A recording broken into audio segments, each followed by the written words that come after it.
Well, there goes that excuse as to why Gervonta Davis was not worth waiting on by Shakur Stevenson. Eddie Hearn exposes one of the stories and justifications that have been used for that fight not being made. And now what y'all gonna do?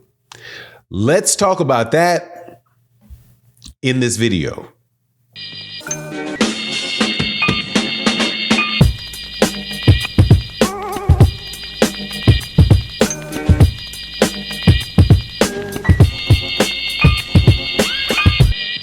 Something that's correct? 5 million? No? Honestly, Marcos, like, Twitter is such a bizarre world, right? Where one tweet and it's like gospel truth. Do you know what I mean? And like, I saw that tweet come out, and listen, he's making a lot of money. The number's wrong, but people, actually journalists, are reporting that as the purse. So yeah, I'll say no, but he's making a lot of money for this fight, you know, and there's a plan that he makes even more money for there's a pay to fight. And, you know, the kid is worth a lot of money because he's a hell of a fighter. But it just makes me laugh that someone says one tweet on Twitter and it's like, it's just like wildfire. No, but listen, they're not a million miles away, but he's making a lot of money. But it's funny how a tweet from a random account. So it seems Shakur Stevenson did not make $5 million for his fight coming up against whoever it is that he will be fighting. No, seriously, Joe Cordina, the former 130-pound fighter, the number 13 ranked contender in the 135-pound division. As you hear, Eddie Hearn says he doesn't know what y'all talking about. That Shakur Stevenson makes plenty money. It's a really good amount of money that he's making, but it's not $5 million. Now, why is that important? Because people were saying in defending Shakur Stevenson's pick of Joe Cordina that the reason that he had picked Joe Cordina was, hey, if you can get a quick $5 million, go get that $5 million. Hey, why wait around for Tank if you don't know if you're going to get it next? If all you're going to do is get 10, 11, and you can't just go get a quick $5 million bag for Joe Cordina. So if that's the reason that you were using for Shakur not fighting Gervonta Davis, out the door that one goes, because he didn't get paid that much. How much did he really get paid? I would suspect it's less than $3 million.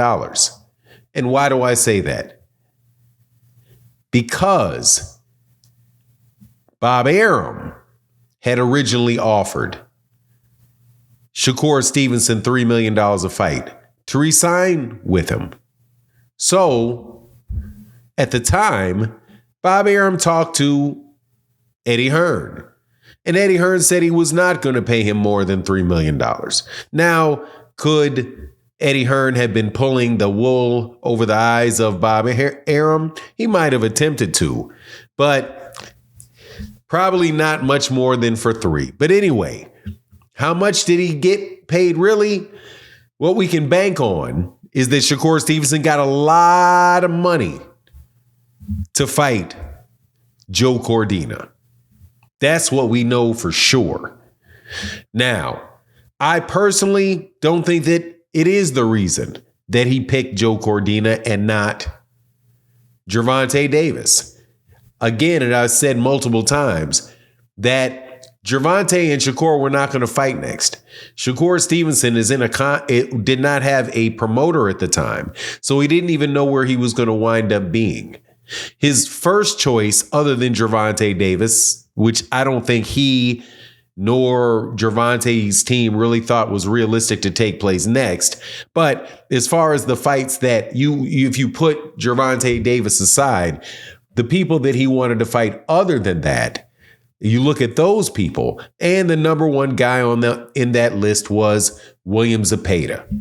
He knew that he wasn't going to get the Lomachenko fight, and that Shakur Stevenson, was probably not going to get the Berincic fight either. So a fight with William Zepeda, who is highly ranked in every one of those sanctioning bodies, should have been a good fight, and he wanted the fight. However, Zepeda didn't take the fight for whatever reasons. It was originally supposed to be something related to Zepeda's family, but now Eddie Hearn is revealing that Eddie Hearn has heard that they are looking for a fight for William Zepeda, they being Golden Boy, for the December time frame. So however you cut it, though, not $5 million. So can we please stop all of the overdoing it with the money that people are supposed to be making? On one side of the boxing conversation, you have extreme exaggerations around how poorly certain organizations are doing, namely the PBC. And then mass exaggerations of the amount of money being paid to fighters, like for Devin Haney and Tyson Fury, and now Shakur Stevenson. If we look at what the gates are, that is what we know, and we get a general sense of what people are making. Don't think that people are getting unreal amounts of money for fights that are not generating a profit. Man, my goodness, Shakur Stevenson versus Joe Cordina is going to be on the undercard of Dmitry Bivol and Bert Beterbiev, and neither one of those dudes really, I don't think, should be getting $5 million for that fight, unless it is, again, subsidized by the Saudis. They wouldn't be getting that type of money if it had to be pay-per-views and ticket sales. That's for sure. Anyway, in other news, Floyd Mayweather fought another exhibition against Gotti last Saturday. A real the crowd booing in the arena at the end. But in the middle of the second round, Floyd literally had the referee swapped out. He didn't like that the referee told him to stop hitting behind the head. Floyd is used to having the refs do whatever he wants, and he wasn't getting his way this time. It was so embarrassing. Floyd, you're 50 years old. You're a legend in the sport. I've stood up for you in countless interviews, including Shannon Sharp's podcast last week. But you have to stop embarrassing yourself with these exhibitions. I know life is hard. I know life is expensive. But come on, dude, put your legacy first. Nobody wants to remember you like this. And it gets worse. Your jeweler filed a lawsuit against you in Miami. And many are saying you're going to have to sell off your assets. I hate seeing this happen, bro. Clapback Thursdays from Oscar De La Hoya. Man, some of the best comedy that I get on Twitter is when Oscar De La Hoya does his Clapback Thursday series, where I suspect that he's clapping back at people that have had to say something about him. In this particular Clapback Thursday episode, Oscar De La Hoya reveals that Floyd Mayweather Jr. is going broke, and then he's being sued by his jewelers in Miami, Florida, and then he may have to liquidate some of his assets in order to pay his bills, and that it's hard to make money, but it's harder to keep that money. No, it's not harder to keep money than it is to make money. But whatever, if you say so. Look, man, the Floyd Mayweather Jr. has to sell assets in order to pay off some bills that he may have. Hey, man, Floyd is not going to be different than anybody else when you are no longer working. You are no longer working. You have to adjust what you have. You may have to downsize your house. You may have to slow down on some trips. You may have to cook more times during the week. That's just a natural thing, man, that happens when you're no longer working and making the same amount of money that you used to make when you had a certain level of lifestyle. For normal human beings, and Oscar De La Hoya is included. Floyd Mayweather Jr. is included as a normal person. They're just normal people with an abnormal amount of money. I would suppose you still, when you have kids, you need a bigger house. You need a bunch of rooms. When you've got kids and you have, they have their dogs and, you need more space. But once you get to be where your children go to college and they're retired, you don't need as much space. You don't have to spend as much money. Life, you need to, and if your income goes down, you just fix it. Big deal. You know what I mean? Like, what is worth lecturing Floyd Mayweather Jr. over that for? What's the clap back on that?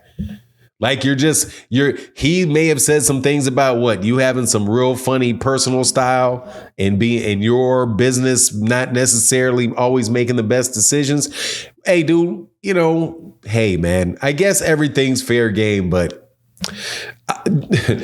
Floyd Mayweather Jr. ain't gonna be nowhere near anybody's poorhouse. So it's not resonating, I don't think, with most people. But hey, man, here's to wishful thinking, because as you know, Oscar De La Hoya is employed or paid fees to, associated with most of the people that go around saying that the PBC is going broke and they're going out of business, and they've been doing it for a decade. So this clapback should not be that big a surprise. Anyway, that's my take on the matter. Please let me know what you think in the comment section. And with that, I'm out. Deuces.